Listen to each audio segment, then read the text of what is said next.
ఈరోజు పంటకాలంలో చేపలు పడుతున్నారండి. అక్కడి నుంచి కొరమేను తీసుకొచ్చానండి 3. అవి ఏ విధంగా వంట చేయాలో చేసి చూపిస్తానండి. ఇప్పుడు చేపలు చేసుకుందామండి. ఇటువంటి చేపలు ఇప్పుడు చేసుకుందాం.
ఇలా శుభ్రంగా నీట్గా తోముకోవాలండి. శుభ్రంగా కడిగేసానండి.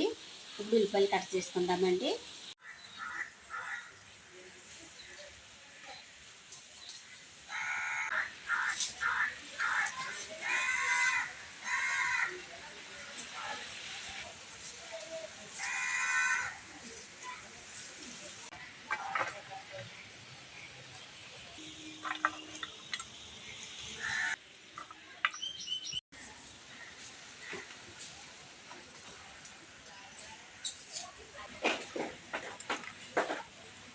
చేపల కూరలోకి అన్నీ రెడీ చేసి పెట్టుకున్నానండి. చేపలు శుభ్రంగా నీట్గా కడిగేసి కట్ చేసి పెట్టుకున్నానండి. ఆ చేపల్లోకి సరిపడగా ఉల్లిపాయలు పచ్చిమిరపకాయలు కూడా కట్ చేసి పెట్టుకున్నానండి. ఇప్పుడు కూర మొదలు పెట్టుకుందామండి.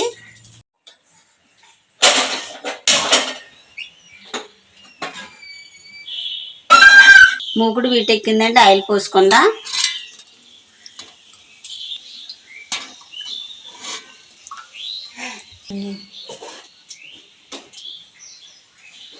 ఉల్లిపాయలు పచ్చిమిరపకాయలు వేసుకుందాం.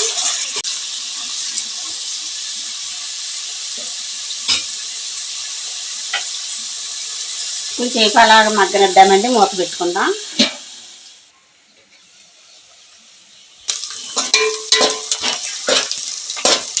ఉల్లిపాయలు మగ్గుతాయండి. కొంచెం మగ్గనిద్దామండి. ఉల్లిపాయలు మగ్గుతున్నాయి కదండి. ఈ లోపల చేప ముక్కలండి పసుపు ఉప్పు కారం వేసి కొంచెంసేపు కలిపి పక్కన పెట్టుకుందామండి. ఉల్లిపాయలు మగ్గిన తర్వాత అందులో వేసుకుందామండి. చేప ముక్కల్లో సరిపడగా పసుపు వేస్తున్నానండి. అలాగే కొంచెం కళ్ళుప్పు కూడా వేస్తున్నానండి. అలాగే కొంచెం కారం కూడా వేస్తున్నానండి.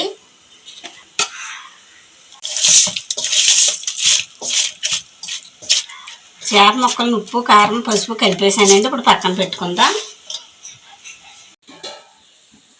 ఉల్లిపాయలు పిండి వేసుకొని ఇప్పుడు ఉప్పు కారం పసుపు కలుపుకొని పక్కన పెట్టుకున్నాం కదండి చేప ముక్కలు. అవి ఇప్పుడు ఇందులో వేసుకుందామండి.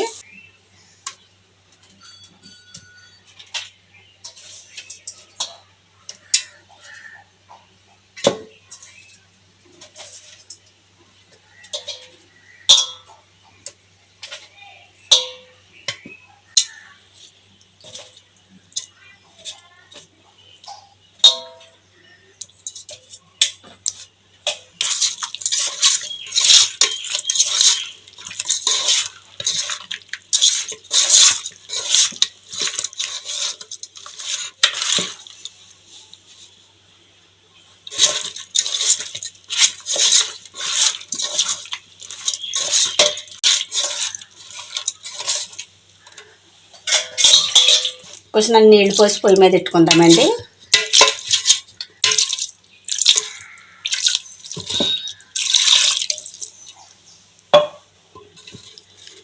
వేసానండి. ఇప్పుడు పొయ్యి మీద పెట్టుకుందాం.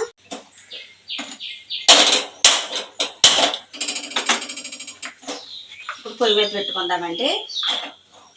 కాసేపు మూత పెట్టుకుందామండి, మగ్గనిద్దాం కాసేపు. నిమ్మకాయ సైజు చింతపండు తీసుకున్నానండి. ఇప్పుడు ఈ చింతపండు నానబెట్టుకుందామండి.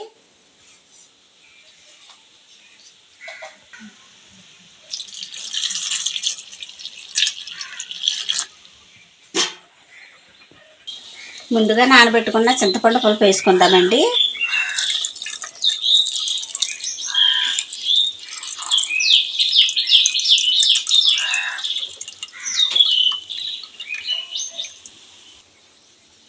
తిప్పితే మొక్క ఇడిపోతుందండి, అందుకని గట్టి పెట్టకూడదండి. ఇలా కొంచెంసేపు మగ్గనిద్దామండి. ఇప్పుడు మూత పెట్టుకుందామండి.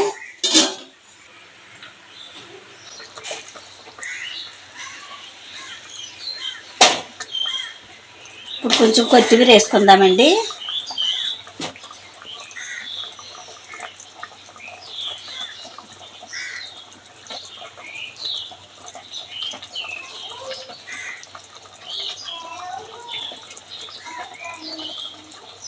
కొంచెం మగ్గనిద్దామండి. పైన ఊరుకుందామండి.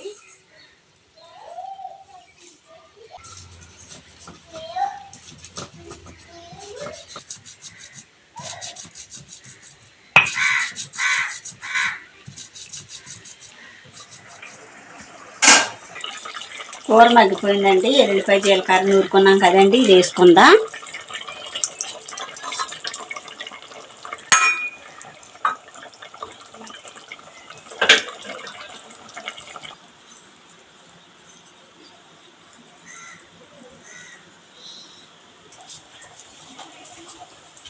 ఇందాక వేసాం కదండి కొత్తిమీర. ఇప్పుడు మళ్ళీ కొంచెం కొత్తిమీర వేసుకునండి, కొంచెం మగ్గనిచ్చి దింపేసుకుందామండి. కొంచెం మూత పెట్టుకుందామండి.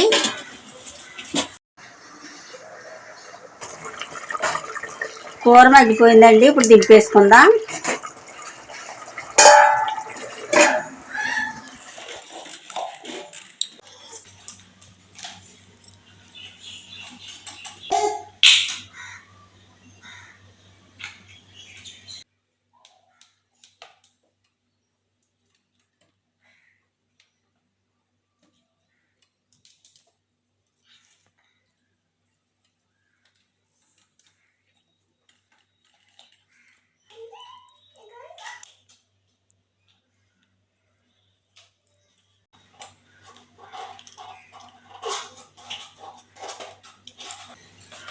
కొరమేను కూర చాలా బాగా కుదిరిందండి, చాలా బాగుందండి. పులప కారం అన్నీ కూడా కరెక్ట్గా సరిపోయాయండి. మా వీడియో కనుక నచ్చితే లైక్ చేయండి. మరో వంటలో మళ్ళీ కలుసుకుందాం. బాయ్.